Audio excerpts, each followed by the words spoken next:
Now remember, what I said is after 2 weeks to 3 weeks, if we're not seeing mushrooms growing, we're going to force air into the bag to trigger the mushroom growth by cutting a big X right there on that white filter. Okay, we didn't have to do it with this one. It started to grow pretty much on its own. Now we want them to be roughly about 2 inches tall. This is just a little bit less, but for this video we're going to move on. Now, what we're going to do is we're going to cut this bag open. Now this white filter here is what we're going to gear from. We're going to cut this bag right underneath the white square, the impression that the impulse sealer made when it put this filter onto the bag. So I'm going to cut right there. So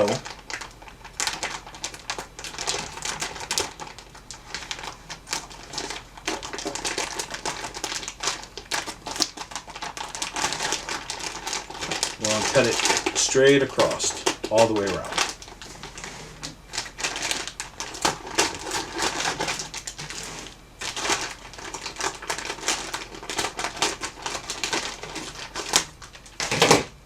There we go. Now I'll let you see what the inside looks like. Okay, so here's the inside of the bag.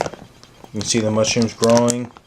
Notice the nice white heads. That's what you're looking for. That's good growth. That's healthy mushrooms. Now, okay, so our next step is to take a plate. I want to stress something here. I get a lot of emails and pictures of people doing, cool things with their kits as far as the humidity goes, but I want you to understand that if you deviate from using a plate, the moisture level, the air exchange, all of that's going to change, and it could greatly affect the mushroom kit itself. So I know you're very tempted to use aquariums or aluminum pans and put them in there. We like you to use a plate because when we use the tent, it goes over the plate.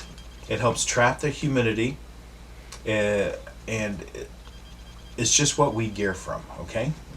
So what the instructions tells you to do is locate a spot that's out of direct sunlight, but it still has light, like here, next to a window, but no direct sunlight. And the reason why is the sun hits the kit, it can cook it. The UV light could actually do some harm to the mycelium because the mycelium is used to being under the ground, protected.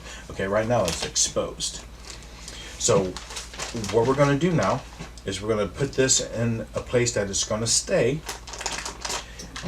and then we're going to add water to the plate. Okay, now I want to add as much water as I can to the plate. It doesn't matter what kind it is, as long as it's not chlorinated, because the chlorine can actually do harm to the mycelium. So even if you have to boil the water for about 5-10 minutes and then let it sit, or just get some water out and let it sit for 24 hours until the chlorine has evaporated out, that's fine. And you can also do the same with the bottled water that we're going to use. So there's now water on the plate. You can see where I cut the bag. Mushrooms are inside. And now we're going to take the humidity tent that you didn't throw away, and we're going to put it over top. Now, I like to roll down.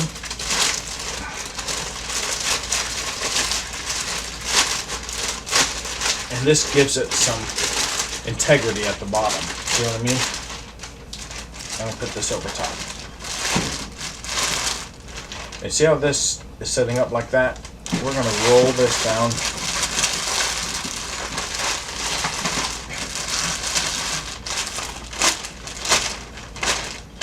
Until it's about like that. Now, I do like to sit the plate in the kit on a towel, because what will happen is moisture will gather on the tent and it will want to roll down, and it can roll down on your table, and if it's sitting on like a nice wood table, it can actually stain it and harm it. So unless you know that if the table gets a little wet, it's not an issue, you're going to want to put a towel underneath this whole setup. Okay, so you can see how this holds up, and this is how I like it. Now, I don't want you to tuck it in tight like that into the plate. I actually want you to leave it kind of loose, because I want air to be able to find its way in through the bottom and work its way out. Okay, not a whole lot, but enough. Okay, now what I want you to do is start spraying the tent. I want this tent to stay moist all the time. So for me to tell you, hey, at least spray it once or twice a day, no, I want you to keep it moist all the time. I always want to see moisture in it. Now that it has integrity on the bottom, it stays open, we're just going to spray the inside like that. We're going to set it back down. Now this gives it a nice amount of humidity in the bag. The water on the plate keeps the humidity always there. It may fluctuate up and down because we're spraying the tin, but at least it has some humidity at all times. At this point, we're going to wait. Now, this mushroom can take a while to really get started and really start growing quickly.